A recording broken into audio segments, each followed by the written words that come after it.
ای کوه تو فریاد من امروز شنیدی، دردیست در این سینه که همزاد جهان است. از داد و وداد آن همه گفتند و نکردند، یا رب چقدر فاصله دست و زبان است. خون می چکد از دیده در این کنج صبوری، این صبر که من می کنم افشردن جان است.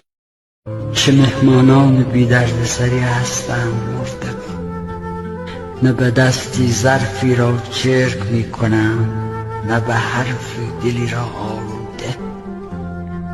تنها به شمعی قانند و